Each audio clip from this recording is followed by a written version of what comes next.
2025 की महाशिवरात्रि के विशेष महत्व और उससे जुड़ी धार्मिक परंपराओं का विस्तृत वर्णन इस प्रकार से है।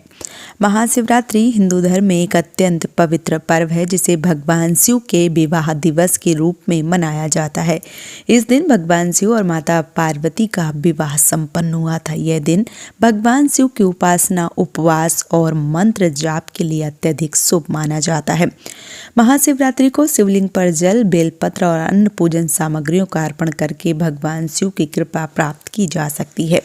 यह दिन विशेष रूप से उनके लिए महत्वपूर्ण है जो अपने जीवन में सुख, शांति और समृद्धि लाना चाहते हैं।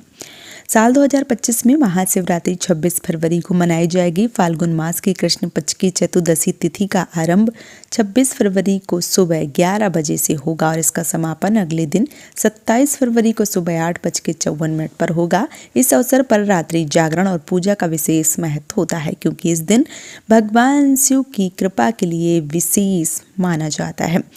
महाशिवरात्रि के दिन व्रत रखना अत्यंत फलदायी माना गया है। इस व्रत के दौरान भगवान शिव की पूजा और शिवलिंग पर जल धारा अर्पित करने से व्यक्ति के समस्त कष्टों का निवारण होता है। व्रत रखने वाले को दिन भर उपवास करना चाहिए और रात्रि में जागरण करते हुए शिव की पूजा करनी चाहिए। इस व्रत से विशेष रूप से विवाह में आ रही बाधाओं का निवारण होता है, दीर्घायु की प्राप्ति होती है और जीवन में सुख समृद्धि आती है। भगवान शिव को प्रसन्न करने के लिए कुछ विशेष सामग्रियों का उपयोग किया जाता है। बेलपत्र भगवान शिव को अत्यधिक प्रिय है। इसे चढ़ाने से मनोकामनाएं पूर्ण हो जाती हैं। शिवलिंग पर निरंतर जल अर्पण करने से जीवन में सुख और समृद्धि आती है। दूध, दही, घी और शहद शिवलिंग का अभिषेक इन सामग्रियों से करने से शिव जी प्रसन्न होते हैं। शिव जी को कनेर के फूल, कमल के फूल प्रिय हैं, लेकिन लाल रंग के फूल चढ़ाने की मनाही होती है। शिवरात्रि के दिन सुबह स्नान करके भगवान शिव की पूजा का संकल्प लेना चाहिए। शिवलिंग पर जल अर्पित करें और पंचोच्चार विधि से भगवान शिव की पूजा करें। यदि 4 पहर की पूजा की जा रही है तो सबसे पहले पहर में दूध, दूसरे में दही, तीसरे में घी और चौथे में शहद का अभिषेक करें। प्रत्येक पहर में जलधारा अर्पित करना अनिवार्य बताया गया है। अगर भगवान शिव पर यानी कि शिवलिंग पर जल चढ़ाकर ओम नमः शिवाय मंत्र का जाप किया जाए, रोजगार प्राप्ति की प्रार्थना करनी चाहिए। तो इससे रोजगार और मनचाही नौकरी मिल जाती है। दूध और जल मिलाकर शिवलिंग अर्पित करने से, शिव मंत्रों का जाप करने से शिक्षा में ध्यान जो है वो लगाया जा सकता है। पति पत्नी मिलकर शिवलिंग पर जल चढ़ाएं तो दाम्पत्य जीवन जो है वो सुखमय बना रहता है।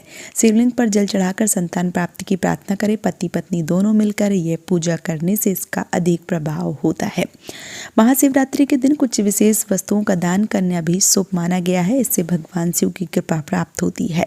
गाय को रोटी और चारा, जिससे शिव जी प्रसन्न होते हैं, इसलिए आपको गाय को रोटी और चारा जरूर देना चाहिए।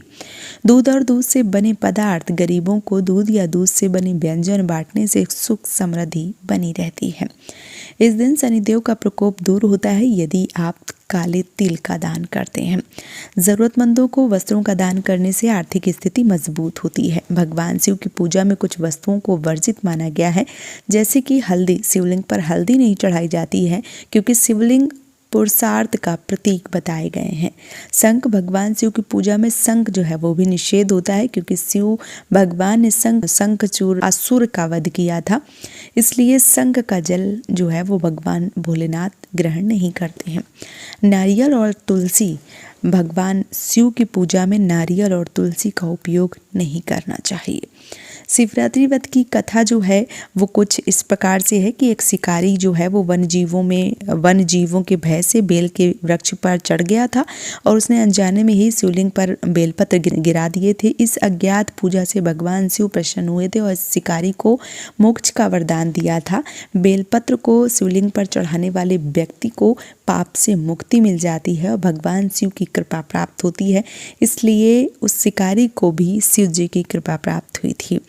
महाशिवरात्रि के दिन रुद्राक्ष, स्वर्ण और शिवलिंग से जुड़े कुछ उपाय अवश्य रूप से करना चाहिए।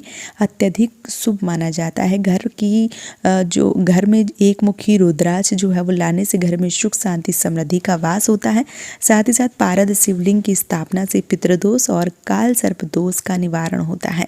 नियमित पूजा करने से वास्तु दोष जो है वो समाप्त हो जाता है। महाशिवरात्रि का पर्व हर व्यक्ति के जीवन में सुख शांति और समृद्धि लाने वाला अवसर होता है। इस दिन भगवान शिव की विधिवत रूप से पूजा करने से, व्रत करने से सकारात्मक बदलाव आते हैं जीवन में। इसलिए शिव जी की पूजा जो है वो अनिवार्य रूप से बताई गई है। तो साल 2025 में आने वाली 26 फरवरी को महाशिवरात्रि का पावन पर्व मनाया जाएगा। भगवान भोलेनाथ और माता पार्वती के विवाह की वर्षगांठ जो है वो मनाई जाएगी। आप लोग भी इसमें ज़रूर शामिल हों, व्रत रखें, पूजन करें। 4 पैर की पूजन अगर कर सकते हैं तो अत्यंत फलदायी है। अगर आप ऐसा नहीं कर सकते हैं तो एक बार ही पूजा करें प्रदोष काल में, लेकिन महादेव को प्रसन्न जो है वो ज़रूर करें पूजा और व्रत करके। आज के दिन यानी कि महाशिवरात्रि व्रत के दिन किसी भी चीज़ की कोई भी मनाही नहीं होती है। जो भी सामान, जो भी चीज़ें नहीं भी चढ़ती हैं वो भी इस दिन चढ़ाई जा सकती हैं और महादेव की कृपा प्राप्त की जा सकती है। तो दोस्तों, इस चैनल पे आप लोग जुड़े रहिए, इस चैनल को सब्सक्राइब करिए, वीडियो को लाइक कीजिए और अपने परिवारजनों के साथ इस वीडियो को ज़रूर शेयर कीजिए ताकि उनको भी ये अद्भुत जानकारी प्राप्त हो सके। तो दोस्तों, इस वीडियो में मैंने महाशिवरात्रि के बारे में संपूर्ण जानकारी आप सबको बताई है। उम्मीद करती हूँ आप सबको पसंद आई होगी। आप सबसे विनम्र निवेदन है कि अगर आप सबको ये जानकारी पसंद आई है या ये वीडियो पसंद आया है तो आप लोग कमेंट बॉक्स में जय माँ पार्वती, हर हर महादेव, ओम नमः शिवाय लिख सकते हैं और इस चैनल को सब्सक्राइब करके ऐसे ही अद्भुत जानकारियाँ प्राप्त कर सकते हैं। वीडियो में आखिरी तक जुड़ने के लिए आप सभी का दिल से धन्यवाद, आभार दोस्तों। राधे राधे।